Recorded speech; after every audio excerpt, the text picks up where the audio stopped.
Ano nga ba talaga mas importante? Ang mag-ipon o ang mag-invest?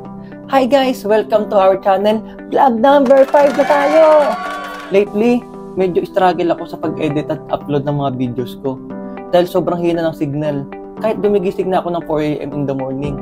Pero sige lang, tuloy lang tayo sa 100 vlog challenge natin. Anyway, ang topic natin today is, ano nga ba ang mas mahalaga? Ang mag-ipon o ang mag-invest? I'll show you why both are crucial sa financial journey mo. Kung ready na kayo, full ahead!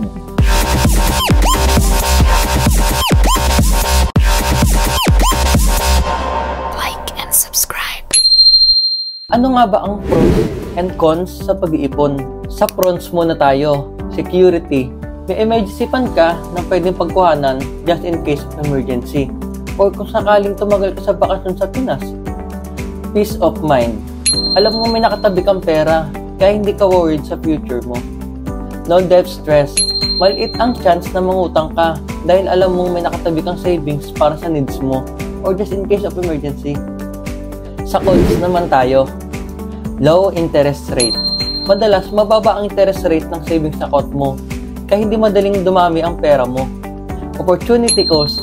Kung puro savings lang, baka hindi mo mapakinabangan ang potential growth ng pera mo para sa investment. Discipline required. Kailangan ma-strong willpower ka. Kasi kung hindi, baka masira lang yung budget mo. At ang worst, magagastos mo lang ang mga pera mo. Inflation. Habang tumataas naman ang presyo ng mga bilihin, bumababa naman ang value ng pera mo. So sa pros and cons naman tayo ng investing. Sa pros naman tayo ng investing, potential high returns. Mas malaki ang chance na lumago ang pera mo kumpara sa savings, basta tama ang pinasukan mong investment. Wealth building. Kung consistent at maayos ang pag-invest, pwede kang mag-build ng long-term wealth dito.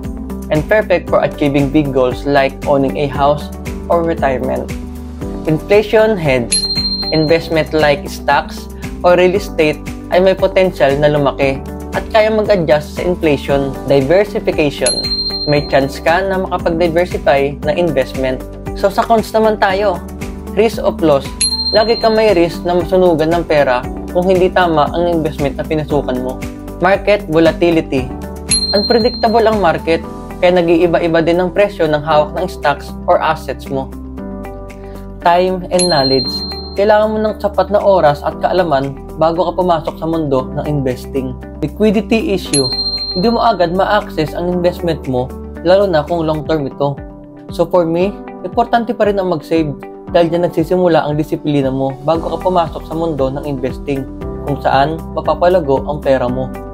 So how to balance saving and investing? First, you need to prioritize building emergency fund worth at least 3 to 6 months of expenses. And that's your safety net. Once you build that up, you start thinking of investing. As your savings grow, you can start investing more. At the end of the day, both saving and investing are the key pillar of achieving financial freedom. Savings gives you security, while investing builds your wealth. So don't choose one over the other. It's about finding the right balance of your financial goals and making sure you're prepared for whatever comes your way. I hope this vlog helps you understand why both are important. Kung may questions ka pa, comment mo lang sa baba at huwag mo rin kalimutan mag-like at subscribe para ma-recommend din tayo na YouTube sa mga kababayan nating OFW at seafarer. Take care and be safe dahil may nag-aantay sa pag-uwi natin. And always remember, money is just a tool. Creating a better life is our end goal. Aja! Like, comment, and subscribe.